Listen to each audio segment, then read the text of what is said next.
Hello, I'm Dango Rose.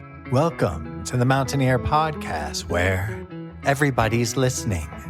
The Mountaineer brings you the latest news of the Peak to Peak region, in print, online, through our podcast, social media, and special publications. Now, listen in to the latest news of the area with our local journalists.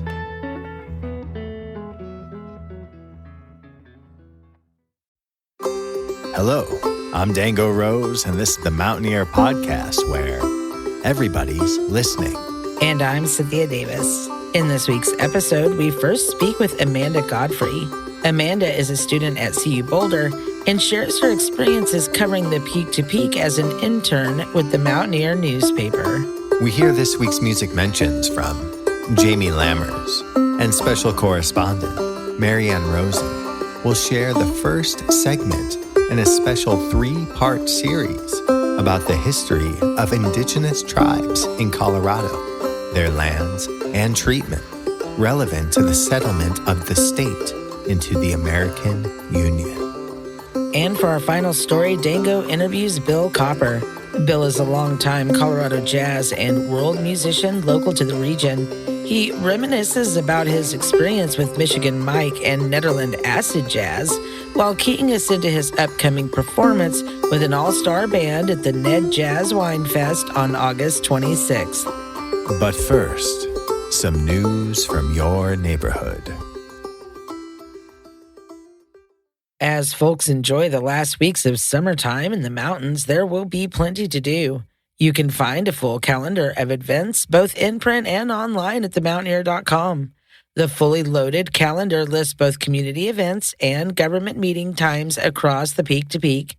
Again, visit www.themountaineer.com and follow the prompts to our events page.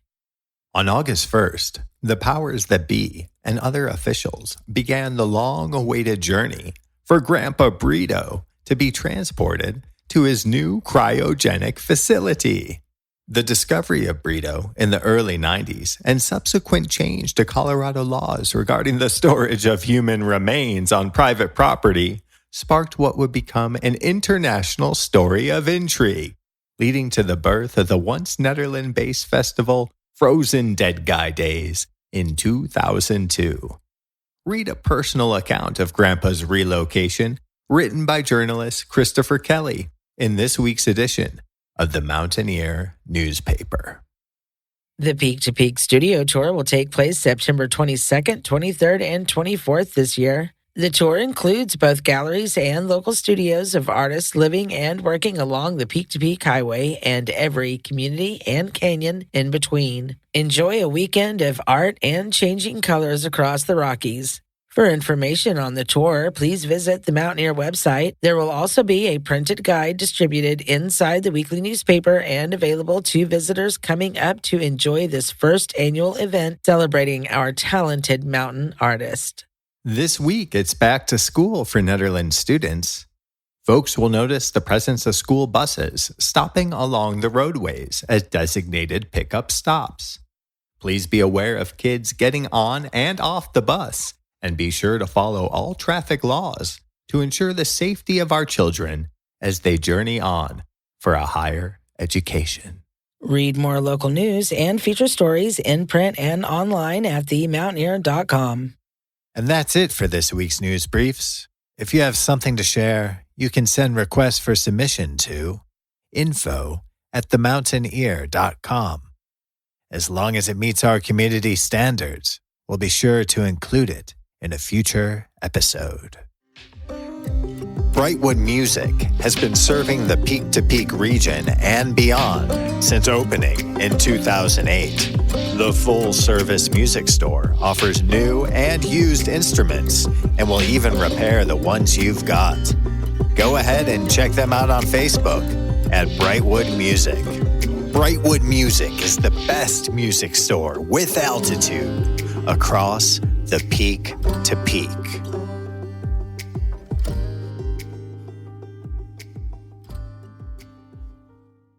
Now for our lead story. Cynthia interviews Amanda Godfrey, senior student at CU Boulder, and one of this summer's spectacular interns at the Mountaineer newspaper. Hi, Amanda. Let's go ahead and start with you introducing yourself to our listeners. Hi, my name is Amanda Godfrey. I am an oncoming senior this year at the University of Colorado Boulder, and I spent my summer as an intern with the Mountaineer newspaper. So tell us how you ended up in the intern program at the Mountaineer. So the market, anyone who is in school right now, or really in the journalism career path right now, can probably tell you how heinous the process is of getting an internship. So, I was on Handshake, I was on Indeed, I was talking to people locally in town, just seeing, getting my feelers out, seeing what was available. And, the goal of this summer for me was to find an opportunity that was paid. I've had a lot of opportunities so far that were wonderful, but they didn't come with any monetary compensation. So the goal this year was to find something that, that gave me money for the work that I did. And I came across Mountaineer on Handshake, and I decided to go for it. Amanda, can you share something about what it's been like working as a journalist for the paper? I really liked getting the opportunity to explore more of the peak-to-peak region. Just because I live in Boulder doesn't necessarily mean that I got to spend as much time as I would have wanted to in these towns. And, getting the opportunity to speak to people who live there, getting the feel of these types of communities was really, really fantastic. My first story was of High Timber. They're the wildfire mitigation company. They do timber and logging locally, and they were just such a sweet couple. I could have spoken with them for the entire day if they let me. I just had a great time seeing what their business was about. They're out every day with their crew, getting dirty, getting down with it. And, it was just really refreshing to talk to people, who really care about the work they do and really love the place they live. So what brought you to Colorado and CU Boulder? Well, not born, but I was raised in central New Jersey. And have you been to New Jersey, Cynthia? I have not. I've known many lovely people from New Jersey. Yeah, well, one of the things about New Jersey is it's crowded. It's just, when I'm bored out in Colorado, I can walk outside and go find a trail, and I could spend hours outside. But when I'm bored in New Jersey, I go to the mall, or I go to the movies or whatever. I stay inside, but it's really, really refreshing change of pace. And it was what I was looking for. I may have been from New Jersey, but I grew up going to upstate New York, and I love being outside. I love being outdoors. So it was just really a good fit for me. But as far as the school itself goes, I was looking for the big college experience when I left New Jersey. So, when I set foot onto CU's campus, it was kind of just like a je ne sais quoi, sort of this makes sense for me. I don't know if you ever had that feeling, but it was just kind of like a nonverbal, I feel like I belong here type of notion. But yeah, I just came and I visited, and it all made sense from there. So how about the future? Do you have any plans once you graduate? I think that the most plain response is that I want to be happy and whatever that really means for me. Right now, I'm kind of in a lull where I'm not exactly sure what I would like to do after college. I do have the credentials and the means of immediately jumping into the workforce, but part of me also is leaning a bit more towards law school. I'm interested in what that would look like as well, but immediate plans after college right now, I'll be going to Ghana for a couple of weeks to do some charity work over there. But as this fall semester rolls out, we'll really start to see what my post-career plans are. Amanda, what advice, if any, do you have for future interns coming on at the Mountaineer? Drive around, because you never know what you'll run into. I love driving around Route 72, the peak-to-peak highway. You never know what you'll see along that. So if you're scrapped for sources or ideas, just go for a drive. Go for a drive and see what you run into. Did you feel prepared for the internship based upon what you had already learned about journalism in school? I wasn't sure exactly what I was doing for a very long period of time. It was more just snap and pray. But, these are classes that I took at CU where they really taught me the ins and outs of my camera, and they taught me how, because the technology aspect of it was the most difficult for me, because you can conceptually see a shot. I'm sure that you've had this experience, Cynthia, where like you see something and you're like, oh, I want to get that, but it never looks as good on the camera as it does in your eye. So the classes that I've taken have gotten me closer to that type of goal. So is there anything specific that you feel this internship has taught you or better prepared you for in the field of journalism? You're not going to get it. You're not going to get the shot that you're thinking of the first time, most of the time. Like, you have to kind of awkwardly be there, like at the finish line. Like I did the race at the Fiat Fest at Annunciation Heights last weekend. And, I just kind of have to awkwardly sit there and just keep getting photos of every single person who crosses until I find something that has like that headline quality. Like I have to take like maybe like 200, 300 shots of the same scene before I'm like, oh, there it is. There's that moment that people are going to look at and go, oh, wow, that's great, Thank you, Amanda. Everyone on board at the Mountaineer really enjoyed working with you and reading the amazing work you turned out each week. If you want to read some of Amanda's articles printed this summer, go online to our website and search by name Amanda J. Godfrey. We will also include a link to the search query in our show notes.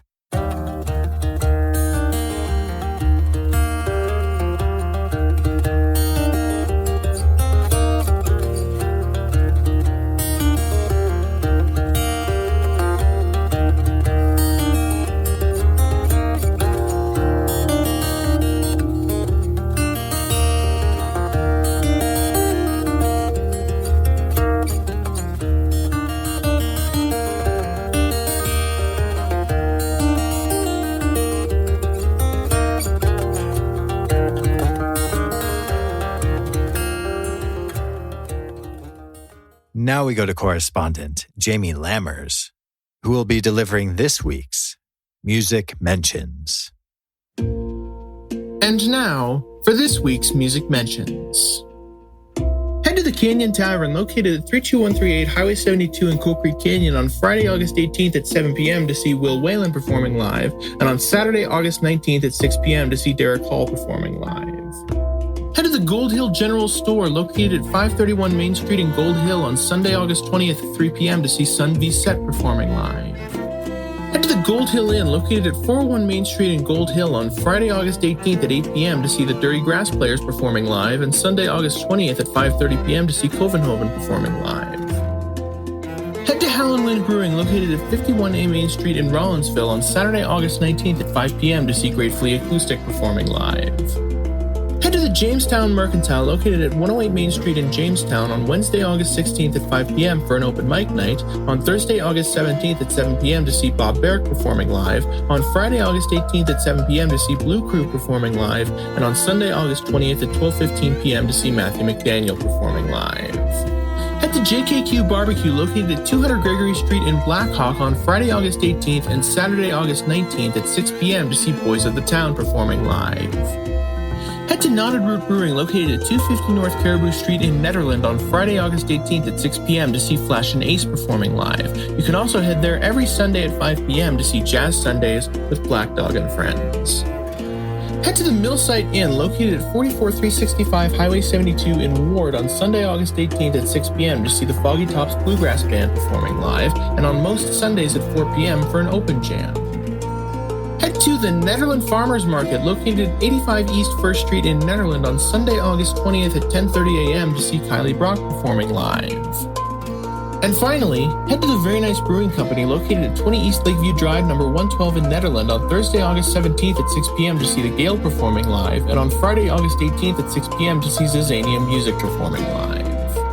Did we miss you or your performance? Want to submit your music listing in the Peak to Peak area? Do you have updates to your business or to your performances? Please call 303-810-5409 or email info@themountaineer.com to be included in the next print edition or the next podcast of The Mountaineer.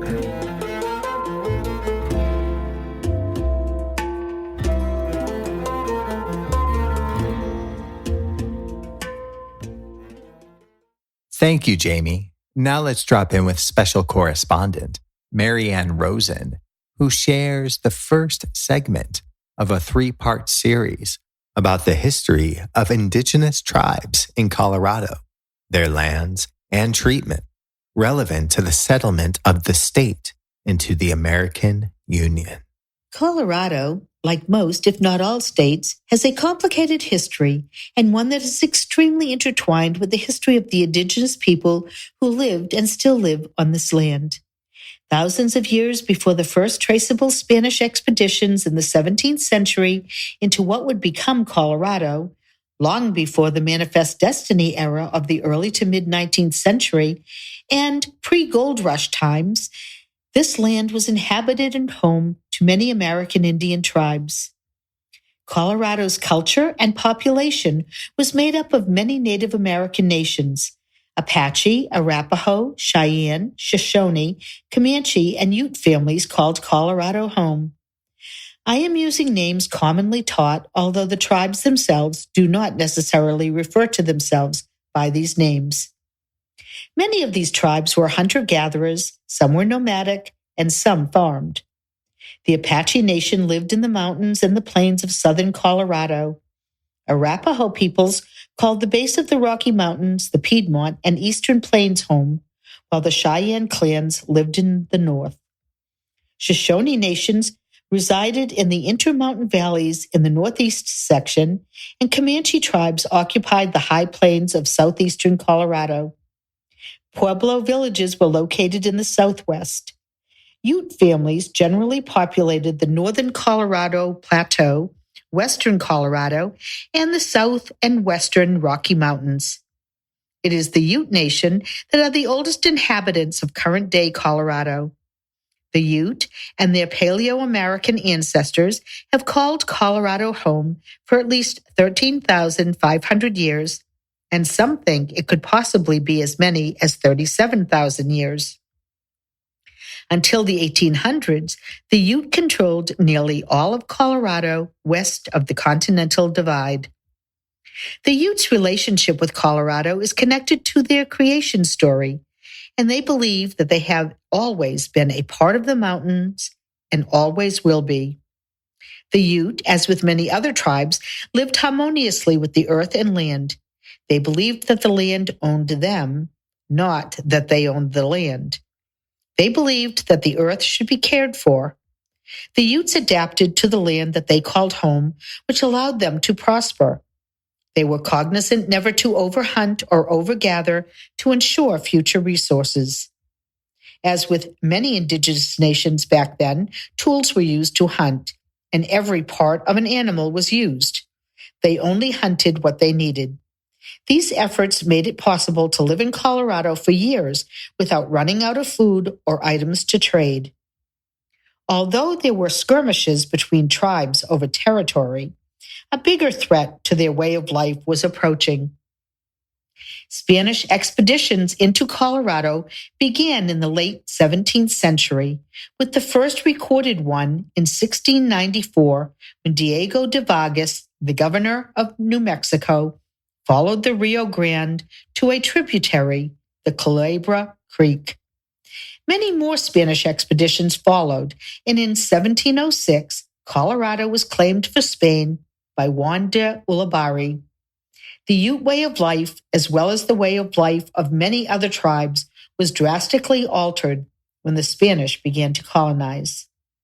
The Europeans' never-ending quest for land was in direct contrast to the Native Americans' reverence for Mother Earth. Contact with Europeans began to end a way of life that indigenous people had known for centuries. Spanish settlers brought horses and other items for trade, but they also brought diseases, and Spanish influences began to permeate the language and customs of native tribes, reshaping the Native American way of life. Attacks on native settlements and pushing tribes off of lands became more common. But if indigenous people grappling with the Spanish was bad, no one had any idea about what else may be coming around the corner in the next couple of hundreds of years. Westward expansion, exploration, a desire for more land and space, all would have a major impact. And here comes Manifest Destiny and the discovery of gold out west. Listen next week to see what repercussions these had on indigenous tribes and also how all of this affected the establishment of Colorado, including Nederland and the Peak to Peak region. Get ready, jazz lovers. It's time for the Nederland Jazz and Wine Festival 2023. On Saturday, August 26th, the Nederland Jazz and Wine Festival will be hosted at Japita Park in Nederland, Colorado from 11 a.m. to 5 p.m. It will include jazz acts, a headliner, a middle performer, and an opener, wineries, cideries, meaderies, distilleries, and breweries, NA beverages, crafts vendors, and food vendors and food trucks with special pairing menus. From 11 a.m. to 12 p.m., the Wellington Bullings Duo will be performing live. From 12 p.m. to 2 p.m., Sarah Mount and the Rushmores will be performing live. From 2 to 3 p.m., the Wellington Bullings Duo will be performing again. And from 3 to 5 p.m., the headliner Bill Kopper Quartet featuring Mitchell Long will be performing live. Be sure to check out the Nederland Jazz and Wine Festival on Saturday, August 26, 2023 from 11 a.m. to 5 p.m. at Japita Park in Nederland, Colorado. For more information about the event, please visit nedjazzwine.com.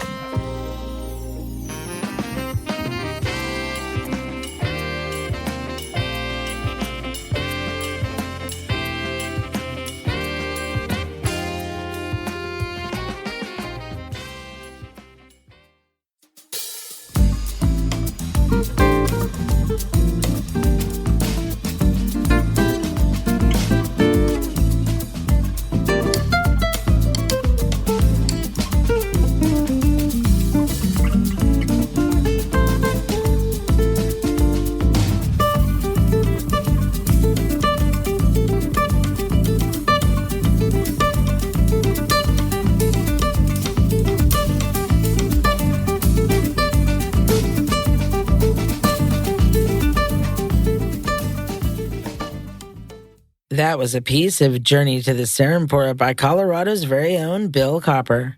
Next, Dango speaks to Bill Kopper, Front Range musician and local jazz man. He'll be playing at the Ned Jazz WineFest August 26, and shares a few stories about the good old days of acid jazz in Nederland. Hi, Bill. Let's start by having you introduce yourself to our listening audience. Yes, my name is Bill Kopper, and I'll be playing for the Ned Jazz and WineFest. We hear tell that you'll be playing along with a few other well-renowned jazz musicians. Can you tell us about this year's lineup? Actually, kind of the guest star who would be Mitchell Long, and he'll be on vocals and guitar and percussion. I'll be playing guitar, and there will be also Bill McCrossan on bass, Raul Rossiter on drums, and Vincent Gonzalez on percussion. And we'll be doing mostly material that Mitchell is bringing. So, Bill, you used to play a lot of the Ned Acid Jazz events organized by Michigan Mike Torpy. Can you tell us something about that experience? Oh, yeah, many. I guess I started doing that a year or two in. As I recall, he started that in 97, thereabouts. It was probably 98 or so when I did my first one.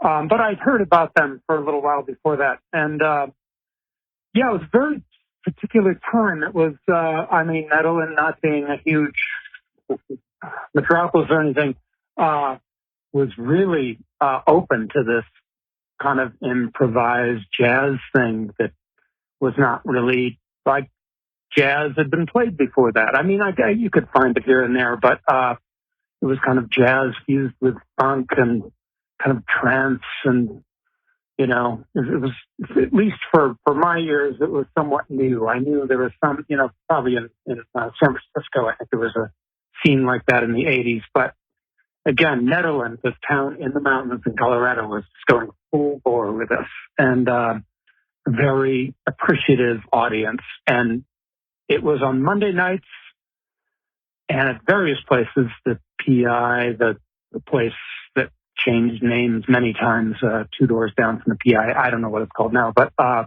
think it was called the Wolf Tongue then. And so, it was just this assembly of whoever was available that night. And actually, Mitchell Long had done a number one of those, and I believe who else was on the crew there, like Dave Watts and Eric Horeen and Eric Deutsch. and Kerwin Brown, and just I wish I had a list in front of me because Black Dog John Vidnell was on a lot of those. Half a dozen or a dozen other people who I'm forgetting right now. But yeah, great scene. So every Monday night was different, and each time musicians gathered, something unexpected would occur. Yeah, they were just completely open for whatever unfolded. And I don't think I've ever quite seen anything before or since like that. And it wasn't like we were playing dance music. People were sitting and listening and hooting and hollering after a solo, and it was just, whatever went down, they were like good with, and really without any expectations. They just, as long as you were bringing it, they were psyched, and it was, just like, again, I've never seen anything like it before or since.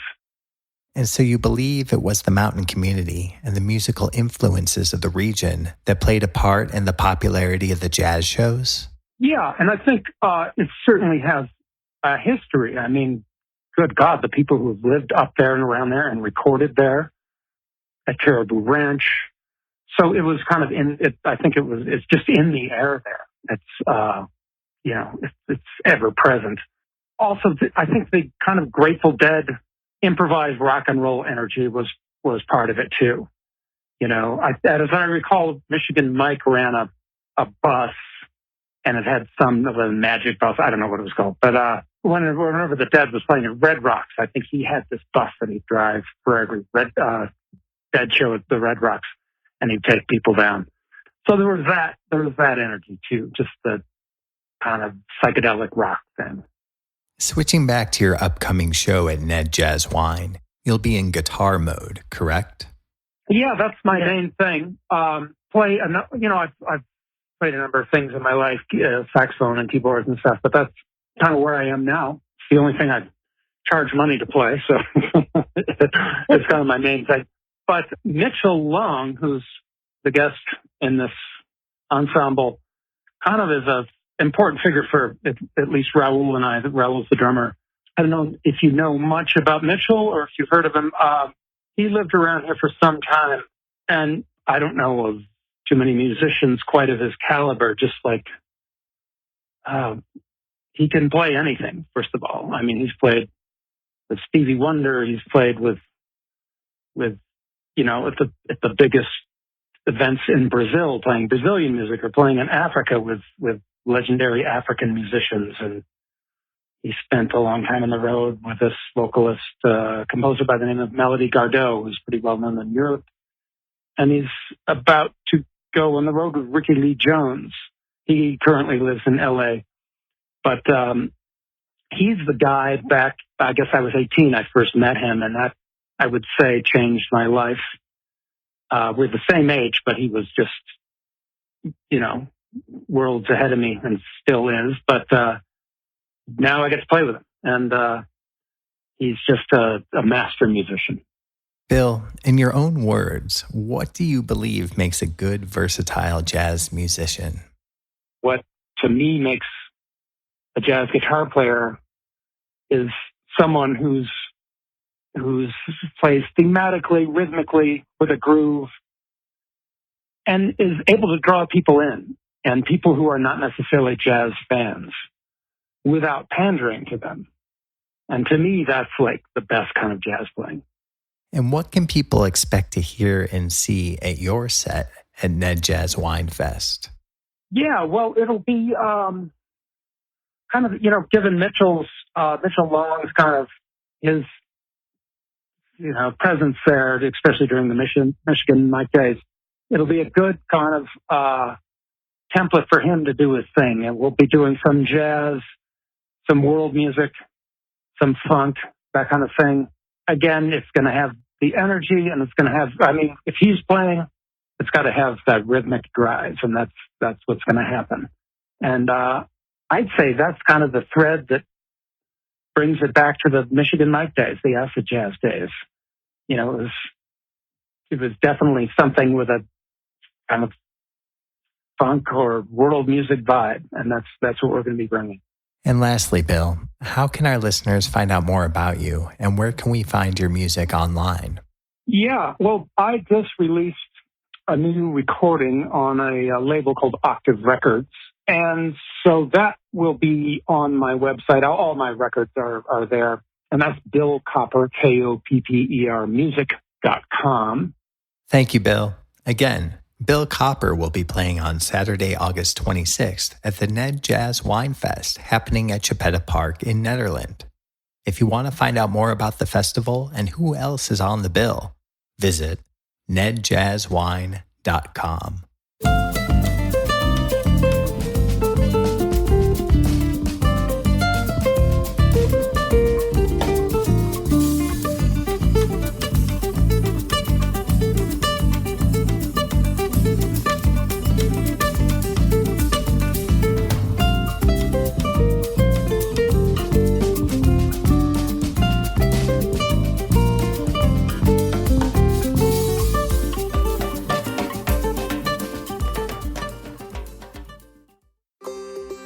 That concludes this week's episode of the Mountain Air Podcast, where everybody's listening. Visit our website at www.themountaineer.com to read more information about today's guests. Pick up a copy of this week's print edition of The Mountaineer at newsstands all across the Peak to Peak. I'm Dango Rose. And I'm Cynthia Davis. Thank you for listening. You name it, we've got it.